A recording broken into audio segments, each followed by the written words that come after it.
안녕하세요. TMA 말씀 창고 최영순 전도사입니다. 오늘 우리가 함께 나눌 말씀은 마가복음 3장 1절부터 6절의 말씀입니다.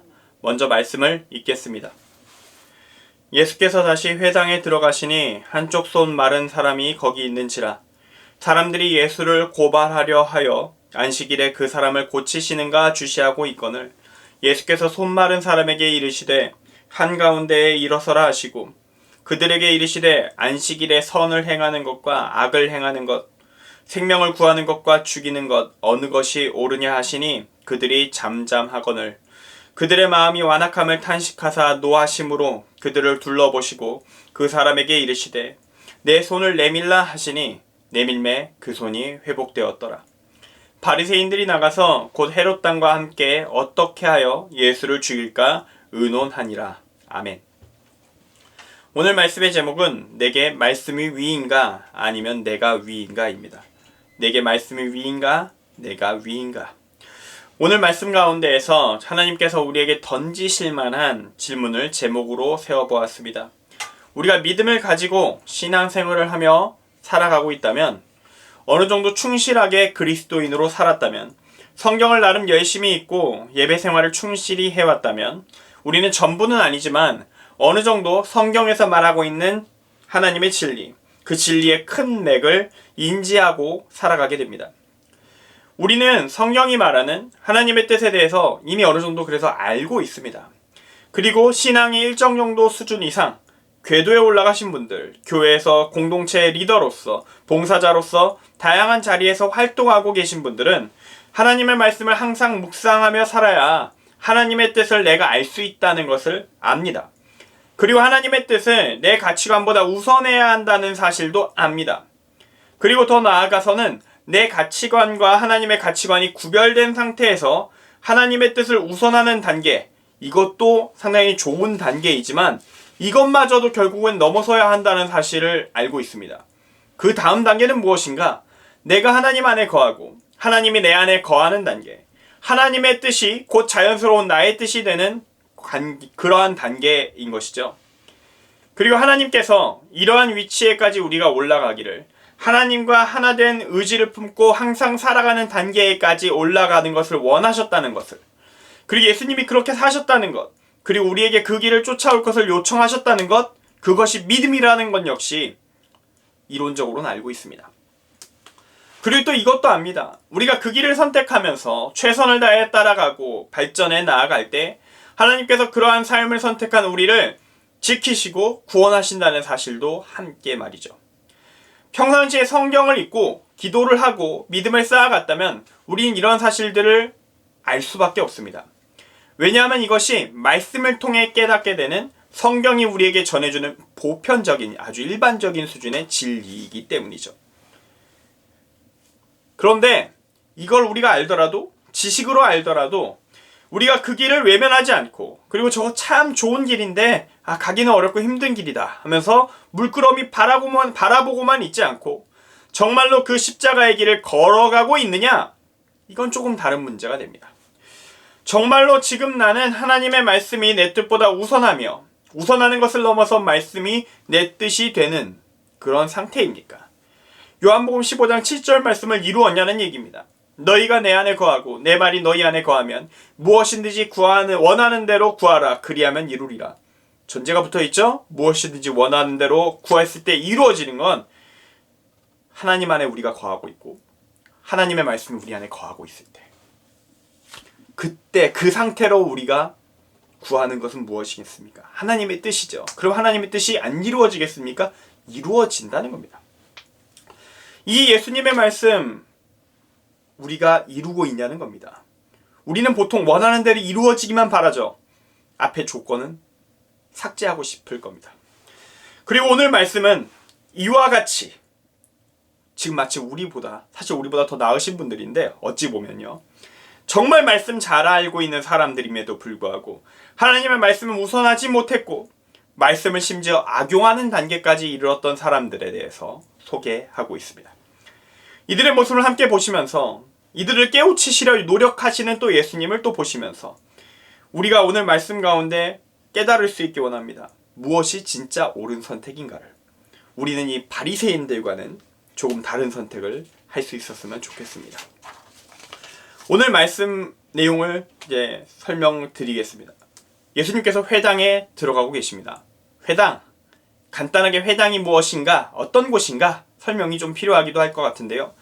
회당은 유대인들이 모여서 기도와 성경 봉독, 설교와 축도까지 안식일 예배를 드리는 장소입니다. 기독교의 교회와 비슷하죠. 일반적으로 약간 우리의 예배 형식과 유사한 무언가를 하고 있는 곳이다 라고 생각하면 됩니다. 회당은 당시의 성전, 제사를 드리는 성전과는 분명히 좀 다른 성격을 갖고 있는 공간이고요. 바벨론 포로 기간 때, 즉 성전이 완전히 무너져서 신앙 공동체로서의 성격을 유지하고 말씀을 가르치고 교육하는 공간이 필요해져서, 성전이 없으니까 그래서 만들어진 거라고 해요. 대체품이었던 거죠. 디아스포라로서 세계에 흩어져 버린 유대인들에게 이 성전을 대체하는 용도로서의 회당, 매우 중요한 기관이 되었습니다. 예수님 당시는 다시 성전이 지어진 이유기 때문에 성전과 공존하던 시점이었어요. 그렇지만 이 성전이 무너졌던 그 시절에 만들어진 이 시스템 너무 좋았거든요. 그래서 그게 유지가 됩니다. 지역별로 회당들은 계속 지어져 있고요. 신앙교육과 예배를 위해서 활용되었습니다. 그리고 이 회당 시스템은 AD 70년경 다시 예루살렘 성전이 무너지면서 유대교의 신앙을 떠받치는 시스템이 되었고 지금까지도 유지되고 있습니다. 회당에 대한 개념 정리는 여기까지 하고요. 다시 말씀으로 들어갈 텐데요. 오늘 말씀에서 예수님의 회당 방문은 마가복음 기준으로 두 번째 시점에 해당합니다. 마가복음의 첫 번째 회당 방문 기록은 마가복음 1장 21절에 있습니다. 그들이 가버나움에 들어가니라. 예수께서 곧 안식일에 회당에 들어가 가르치시매. 예수님께서 그 첫 번째 회당 가셨을 때, 마가복음 기준으로 첫 번째 회당 가셨을 때 말씀을 전하시고, 물론 그 전에도 예수님 어렸을 때 회당 가셨겠지만 어쨌든 마가복음 기준으로 이제 예수님이 공생애 사역하실 때 회당 첫 번째 가서 하셨을 때 마가복음 기준으로 그때 귀신을 쫓아내셨습니다. 말씀을 전하셨고 귀신을 쫓아내셨어요. 본격적인 활동을 개시한 장소, 시작한 장소가 바로 회당이었던 겁니다. 그리고 이제 시간이 좀 흘렀습니다. 그리고 이제 3장의 시점에서 예수님은 회당에 다시 들어가셨다 기록하고 있는데요. 상황이 좀 달라졌습니다. 예수님을 따르는 사람들의 수도 늘어났는데 예수님을 적대하는 사람들의 수도 늘어났던 겁니다. 이제 예수님의 활동은 사람들의 주목을 받아요. 이전과는 달리. 이전 처음 회당에서 활동할 때랑 상황이 많이 달라진 겁니다. 정치인이라면 이제 막 주목받는 그 순간에 상당히 더 조심을 해야 될 거예요. 그런데 예수님이 거침이 없으십니다. 하나님의 말씀대로, 하나님의 뜻대로 행동하십니다. 주변의 시선을 신경 쓰지 않으셔요. 그때 한쪽 손 마른 사람이 회당에 있었습니다. 그때 주변 사람들이 뭔 생각을 하고 있었냐? 예수님을 고발하려고 안식일에 혹시 치유 사역을 하느냐? 이걸 하면서 주시하고 있었죠. 사실 예수님께서 이미 전력이 있으셨어요. 마가복음 1장에서 첫 번째 회당 방문하셨을 때 안식일이던 그때 귀신 들린 사람에게서 귀신을 쫓아내셨거든요. 당시 유대인들의 규정에서 안식일에 이런 치료행위를 하는 것은 영적인 치료행위건 의료로서의 치료행위건 모든 치료행위는 금지사항이었습니다. 그건 역시 일이라 이거죠.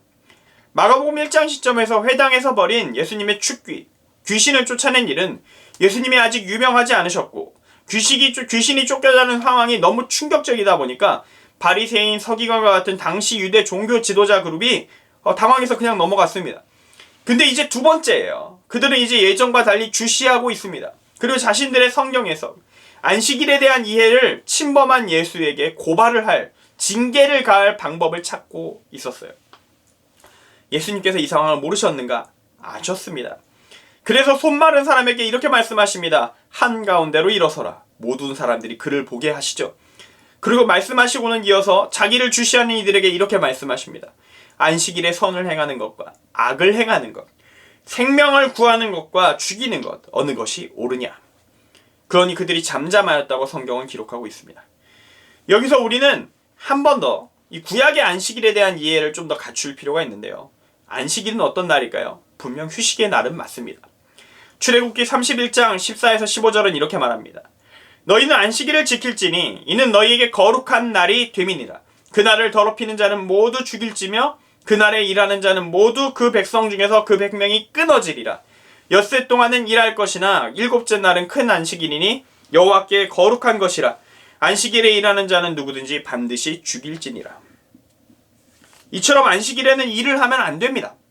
이것은 공식적으로 유대인들에게 꼭 지켜야 하는 율법이었습니다. 그리고 지금 바리새인들을 비롯한 예수님의 적대자들은 이 말씀을 근거로, 심지어 죽이라고 돼 있잖아요. 예수님의 목을 칠 준비를 하고 있는 거예요. 율법에 근거하여. 말씀에 근거해요. 구약 성경에, 그땐 구약이라는 표현도 안 썼지만 성경에 적혀있다. 하나님의 말씀에 적혀있다 하면서, 심지어 그 중에서 가장 권위가 있다고 얘기했죠. 오경에 적혀있단 말이지 하면서 예수님을 죽이려고 했던 거죠. 얼핏 봐서는 지금 우리가 보기에도 예수님의 안식일 치료 행위는 구약에 근거하여 하나님의 말씀을 위반하는 것으로서 중대한 죄, 살인에 해당하는 죄로 판단할 수 있습니다. 살인죄니까 사형죄에 해당하는 상황이라는 거죠. 죽여도 되는 범죄를 저질렀다라고 평가받는 겁니다. 그러나 이 안식일이 왜 제정되었느냐? 우린 여기에 관심을 가져야 돼요. 왜 이 안식일이 제정되었는가? 그 이유를 우리가 인식하게 된다면 예수님의 말씀, 안식일에 선을 행하는 것과 악을 행하는 것, 생명을 구하는 것, 죽이는 것, 어느 것이 옳으냐라는 예수님의 이 반문이 위의 안식일 규정에 대한 아주 정확한, 가장 명확한 해석이라는 사실을 알게 됩니다. 유대민족에게 안식일의 제정은 뭐랑 관련이 있느냐? 유대인들이 과거에 당했었던 무제한 강제노동, 출애굽 이전까지 그들이 겪고 있었던, 이집트에서 겪고 있었던 그 무제한의 노예 생활, 그것과 관계성이 있습니다. 그때 당시의 유대인들 가혹한 강제 노역에 시달려야 했죠. 이들이 출애굽을 한 이후에 하나님은 안식일 제정을 통해서 이스라엘 백성들에게 이전의 노예 생활을 기억하게 하려 하셨습니다. 그래서 출애굽기의 안식일 기록이 남는 거예요. 한때 노예였던 사람들이 다른 이들 가혹하게 노예로 부리는 일이 없도록 근본적으로 제한을 거신 겁니다. 아직 노예제가 남아있는 시대죠. 약자들에게 현대보다 훨씬 더 가혹했던 시대, 그 고대에 노예에게까지 정기적인 휴일을 제공하는 것, 엄청난 자비의 정신을 포함하는 것입니다. 시대를 초월한 것이죠. 물론 딱 거기까지였어요. 그게 바로 고대인인 유대인들이 받아들일 수 있는 한계선, 정신적 한계선이었기 때문이죠. 하나님은 그 이상까지는 이 시기에는 더 나아가지 않으셨습니다. 성경을 읽을 때 제가 항상 성경을 어떻게 읽어야 되는가 얘기했을 때 항상 강조하는 것인데, 우린 이걸 명심해야 돼요. 그것은 바로 성경이 각 시대별로 주어진 하나님의 말씀이며, 그렇기 때문에 그 시대 사람들의 받아들일 수 있는 인간들의 한계선을 고려하시면서 말씀을 주신다. 하나님이 그런 말씀을 내려주신다라는 겁니다. 보통 당시 수준보다 딱 한 단계 또는 두 단계 정도 딱 좋은 상태로 끌어올려 주시는 것 같아요. 사실 그 정도 나아가는 것도 당시에는 큰 도전이거든요. 성경의 어느 말씀이든 그 안에 담긴 근본적인 사랑의 정신, 하나님의 뜻은 동일합니다. 하나님 사랑과 이웃 사랑. 그것은 동일한 거죠. 그러나 그 표현의 수위는 시대의 한계 속에서 제한적으로 이루어지는 겁니다. 못 알아듣거나 하나님의 뜻이 아니라고 거부하고 무시해버리면 말씀을 안 주는 것이 차라리 낫습니다. 말씀을 줬는데 그거 불태워버려요. 이게 뭔지 이해 안 된다고. 이거 마녀의 책이다, 마술사다 하면서 막 태워요. 못 알아듣겠다고. 그럴 거면 말씀을 줄 필요가 없죠. 오히려 거부감만 증가했는데 알아들을 만큼의 말을 하는 겁니다. 거기까지다. 니들 수준이 여기까지구나. 오케이, 그럼 여기까지만 줄게. 근데 근본은 남겨주겠다. 이게 하나님의 방식인 거예요. 알아들을 수 있는 수위, 그럼에도 한 걸음은 더 나아갈 수 있도록. 그게 하나님의 지혜였던 겁니다. 구약에서 안식일 규정을 어겼을 때 처벌 규정이 정말 대단하죠. 죽여버립니다. 이렇게 특별히 가혹한 이유도 이 사람들의 한계를 고려한 거예요. 안식일을 범하려 시도하는 자 모두 다 죽인다. 이건 정말 인권 개념이 부족하던 고대에 자비의 정신을 사람들이 꼭 실천하도록 만드는 강제력을 발동하는 거였습니다. 나름 최선의 대응이었어요. 왜냐하면 이 안식일 규정을 범하려는 자, 이 안식일 규정의 첫 번째 저촉 대상은 누군가가 시켜서 일하고 있는 노예가 아닙니다. 노예주예요. 노예주에게 이 문제 제기를 하는 겁니다. 안식일 규정을 어기고 노예에게 일을 시키려고 하는 노예주가 이 1차 저촉 대상입니다. 그 노예주부터 먼저 사형을 집행을 당해야 되는 거예요. 이 정도로 강경한 대응을 하지 않고서야 당시의 권력자들, 돈주인자들, 이 노예주들 이 말씀을 지키겠습니까? 안 지키죠. 물론 그래서 제일 안 지켜진 말씀이기도 합니다만, 안타깝게도 하나님의 말씀이 유명무실한 사문화된 규정으로 남은 거 구약시대에 참 많았죠. 구약에 나오는 이 인간을 향한 안식일 7째 날, 7일째 날, 휴식일과 땅을 향한 안식일 7년째 땅을 쉬게 하는 것, 7 안식년 다음해인 50년에 주는 모든 노예들을 향한 자유와 해방의 희년, 이거 다 하나로 연결되어 있는 거예요. 당시의 시대적 한계를 초월하여 가난한 자를 향한 관심을 표현한 것, 그것이 이 규정, 안식일 규정이었던 겁니다. 이 중심에는 인간과 자연까지 포함한 모두를 향한 자비의 정신이 담겨 있어요. 땅도 착취하지 말 것이며 사람도 착취하지 말 것이니라. 이 정신을 제대로 실천하는 것에 대해서 얘기하는 거 창세기부터 나와요. 처음부터 나옵니다. 창세기 1장 28절에 나오는 땅에 대한 정복과 다스림의 의미가 이런 거예요. 하나님의 다스림, 절대적인 선정, 바른 통치, 선한 통치죠. 진정한 선한 군주의 다스림입니다. 정의와 사랑의 군주의 다스림, 그것이 인간이 그 역할을 감당하게 된 청지기인 인간이 감당하고 행해야 될 정복과 다스림의 모습인 거예요. 그것이 하나님으로부터 이 세계를 위임받은 인간의 태도였던 겁니다. 그렇게 통치해야 됐던 거예요. 자, 여기까지 안식일에 대한 긴 설명을 했습니다. 이 모든 것 단단히 한 문장으로 정리해 볼게요. 안식일은 그럼 어떤 날입니까? 바로 고통당하는 약자들을 보호하고 그들에게 자비를 베풀기 위해 제정된 날입니다. 자, 이 모든 이해를 기반에 둔 상태에서 이제 다시 예수님의 질문을 생각해 봅시다.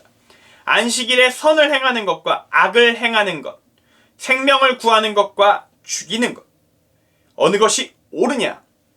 네, 예수님의 말씀이 옳습니다. 안식일에 선을 행하는 것, 안식일이 탄생한 근원을 고려할 때 아무런 문제가 되지 않습니다. 바리새인들, 말씀을 그 누구보다 통달한 그들이 이걸 몰랐을까? 예수님의 이 질문에 그 사람들 침묵하거든요. 이 사람들 말씀 항상 가까이 하던 사람들이라 예수님의 지적을 딱 듣자마자 그동안 생각하지 못했지만 지적 딱 듣고 나니 맞아! 라는 생각이 순간적으로 확 드는 겁니다. 뭔가 깨달음이 와요.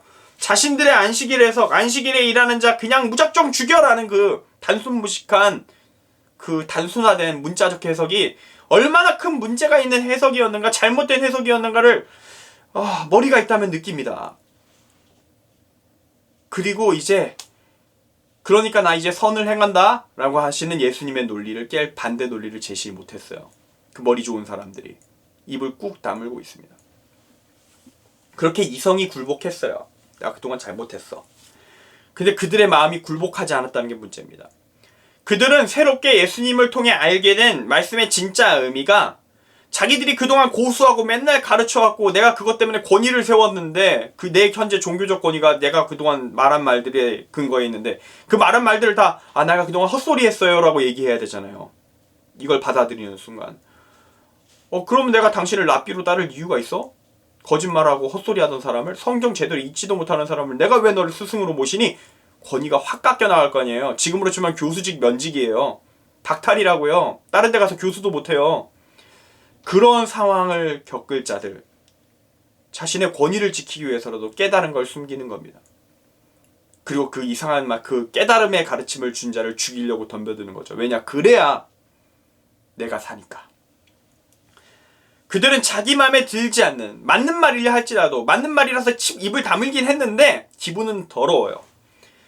자기 맘에 들지 않는 이 자기의 기득권을 해치는 하나님의 말씀, 그런 가르침, 그런 해석, 옳은 것이라 할지라도 파묻어버리면 되잖아. 그런 해석한 놈 죽여버리고 그런 해석에 대한 기록 없애버리고 분서갱유를 하면 되지 않냐? 라는 생각이 드는 겁니다. 그들은 자신들의 논리를 깨부순 예수를 향한 질투의 마음, 나보다 말씀을 잘하는 예수에 대한 질투와 악의의 마음에 잠식되어서 그들을 예수를 죽이려고 덤벼드는 거죠. 그래야 내가 산다. 나의 권위를 유지할 수 있어. 이것이 바로 예수님이 파악한 그들의 완악함이었던 겁니다. 이들의 마음 상태 예수님이 아셨습니다. 예수님께서는 그들의 마음이 완악함을 아시고 탄식하사 노하심으로 그들을 둘러보시고 그들의 태도와 반응 신경 쓰지 않으십니다. 그리고 선을 행하시기 시작하시죠. 일어선 손 마른 사람에게 예수님께서 말씀하십니다. 내 손을 내밀라. 그리고 그가 손을 내미니 그 손이 회복되었습니다. 이 기적을 본 바리새인들, 즉 예수를 고발하기 위해서 주시하던 이들, 나가서 곧 헤롯 땅, 로마 제국과 적극적으로 협력하던 자들로서 유대 지역의 유력한 권력자들이었던 그들과 함께 힘을 모아서 적의 적은 동지가 될 수 있잖아요. 그렇게 함께 예수를 죽일까 논하기 시작합니다. 예수님은 오늘 말씀 안에서 이 바리새인들에게 율법의 참 정신을 깨우쳐 주려고 하셨어요. 그들에게 변화의 기회를 주신 거예요. 이것도 자비죠. 그런데 안타깝게도 바리새인들에게 참된 하나님의 뜻 중요치 않았습니다. 그들이 관심 가진 건 무엇이었느냐?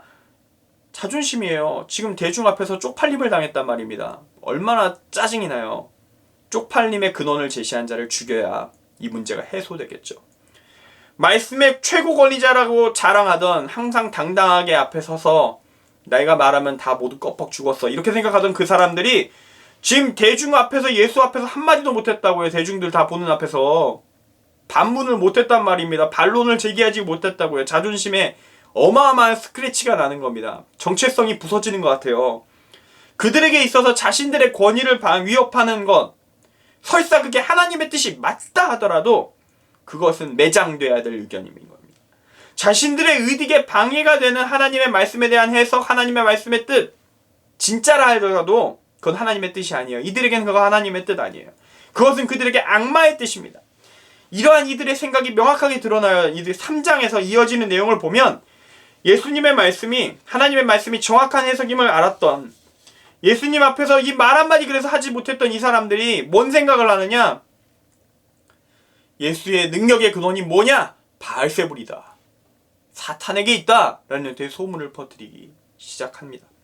마가복음 3장 22절의 이야기죠. 예루살렘에서 내려온 서기관들은 그가 바알세불이 집혔다 하며 또 귀신의 왕을 힘입어 귀신을 쫓아낸다 하니. 말씀을 정리합니다. 혹시 우리에게 이 바리새인들과 같은 모습은 없습니까? 하나님의 말씀의 진리보다 내가 현재 가지고 있는 하나님에 대한 관념이 우위에 있지는 않습니까? 아니, 그걸 넘어서 내가 가지고 있는 일반 상식이, 사회에서 통용되어 왔던 그 원칙들이 하나님의 말씀보다 더 위에 있지는 않습니까? 우리는 매주 하나님의 말씀을 듣잖아요. 그런데 그 들은 말씀이 여러분의 삶에, 우리의 삶에 얼마나 영향을 미쳤습니까? 지금까지 우리의 삶이 하나님의 말씀을 통해 바뀐 것이 있으신가요? 근데 그게 전혀 없다면, 항상 내 삶, 내만 결정해왔고 하나님의 뜻이 그 안에 반영된, 내 뜻 안에 반영된 것조차도 없다면 우리는 사실상 한순간도 하나님 믿은 적이 없는 겁니다.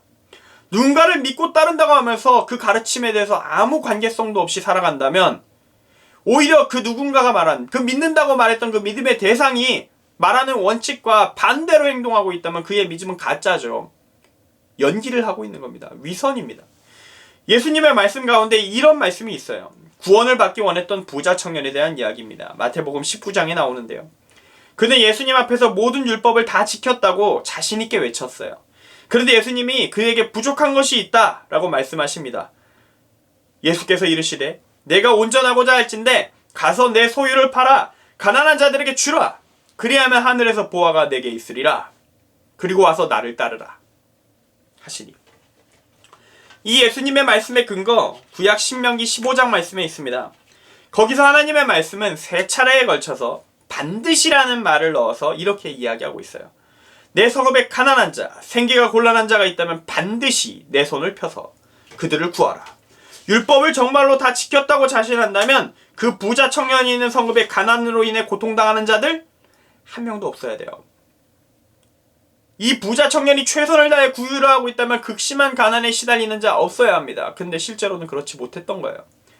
그래서 마태복음 19장에서 예수님은 이렇게 말하시는 겁니다. 내가 온전하고자 한다면, 네가 정말 온전하고자 한다면, 온전하다며, 그럼 증명할 기회를 줄게. 네가 불완전한 게 있으니까 불완전한 거 채울 기회를 줄게. 내 소유를 팔아서 가난한 자들에게 주고 와. 말씀 안 지켰잖아 너. 이렇게 얘기하고 계시는 겁니다. 같은 사건을 기록하는 마가복음 10장에서는 이렇게 말합니다. 내게 있는 것을 다 팔아서 주라고. 내게 있는 것을 다 팔아서 주라고. 여기서 우리는 이걸 알게 돼요. 실제로 이 부자 청년, 평상시에 항상 가난한 자들에게 구유를 시도했다면, 이 사람이 하나님 말씀을 따랐다면 그의 재산이 그렇게 부유할 수는 없습니다. 어느 정도의 재산은 유지할 수 있겠지만 부유할 수는 없어요. 정말로 제대로 구유를 했다면 그의 재산 중 그렇게 어마어마한 것이 남을 수가 없거든요. 그가 정말로 율법을 다 지켰다고 자신있게 말할 수 있는 존재라면 그에게 부자라 불릴 정도의 재산 있을 수 없어요. 그에게 상당한 고정적인 수입이 있다 할지라도 그는 그 수입의 상당 부분을 끊임없이 가난한 자들을 먹여 살리고 그들이 정상적인 삶을 영위하도록 돕는 구휼에 쏟아부었어야 됩니다. 혼자 하기 버거우면 조직을 만들고 사람들을 일깨우고 바꿔나가고 사회를 바꿔나가겠죠. 시스템 자체를 갈아엎는데 도전을 했을 겁니다. 그런데 그는 그렇지 않았고요. 상당한 재산을 축적했습니다. 부자라 불릴 정도의 재산을 축적했어요. 그러니까 마가복음 말씀이 나가는 겁니다. 너 다 팔고 와. 다 정리하고 다 갖다 주고 와. 너 그동안 누적되고 쌓여서 안 한 게 너무 많아. 다 정리하고 와. 이 부자 청년, 자기가 쉽게 지킬 수 있는 율법, 하나님의 말씀, 나름 지킬 만한 건 다 지켰어요. 구원의 확신이 그래서 있었겠죠. 그러나 자신이 지키고 싶지 않았던 말씀, 신명기 15장 말씀은 의도적으로 제쳐놓고 잊고 살았던 거예요. 그리고 지금 예수님은 그가 잊고 있던 걸 상기시키십니다. 그리고 이제라도 오랜 기간 안 했던 거, 밀린 거 해! 라고 이야기를 하셔요. 그러고 그거 다 하고 나서 따라와 라고 말씀하십니다. 따라올 수 있었나요? 못 따라갔어요. 그는 잊고 있던 말씀은 깨달았겠죠. 근데 그 말씀대로 끝까지 행하지를 못했어요. 그는 끝까지 재물을 하나님보다 아래로 두지 못했고 근심하며, 그래도 근심은 하네요. 나중에는 좀 가능성이 있나요? 그 자리를 결국 그래도 떠났습니다. 성경은 그 이유를 말하고 있지 않아요. 지금 우리가 하나님의 말씀을 따르는데 걸림돌이 되는 것은 무엇입니까? 내 자존심입니까? 내 명예입니까? 내 가치관입니까? 내가 선호하는 이데올로기인가요? 내가 지금 소속된 조직의 이익입니까? 내 위치와 자리입니까? 지금 현재 꾸고 있는 꿈입니까? 오늘 예수님은 그 모든 것을 다 하나님의 말씀 아래에 내려놓으라고 이야기하고 계셔요. 하나님은 우리에게 물으십니다. 내게, 너한테 말씀이 위냐? 아니면 너가 위냐? 이 질문에 대한 여러분의 대답은 무엇입니까? 그 대답이 바리새인과는 좀 다르기를 소망합니다. 저의 대답 역시 마찬가지고요. 기도하겠습니다. 사랑의 하나님, 오늘 말씀을 통해서 나를 돌아보길 원합니다. 주님의 말씀이 나를 다스려야 하는데 주님의 말씀을 내 목표를 위해 이용하고 있지는 않은지 나의 의식과 삶의 모습을 되돌아봅니다. 참된 말씀을 깨달았음에도 그 말씀이 나의 삶을 흔들 수 있기 때문에 좋은 말씀 들었다고 생각하고 그저 외면했던 순간들이 있지는 않았는지, 의도적으로 눈을 감아버린 순간들이 있지는 않았는지, 내 마음에 합한 것만을 찾고 아닌 것을 거부했던 나 자신의 모습, 그런 모습들이 있지는 않은지, 결국 우리가 주님 앞에 설 때는 숨길 수 없을 것을 기억하면서 그때가 오기 전에 회개하고 말씀을, 하나님의 뜻을 온전히 내 위에 올리고 주님의 뜻을 따라 살아가는 우리가 되게 하여 주옵소서. 예수 그리스도의 이름으로 기도합니다. 아멘.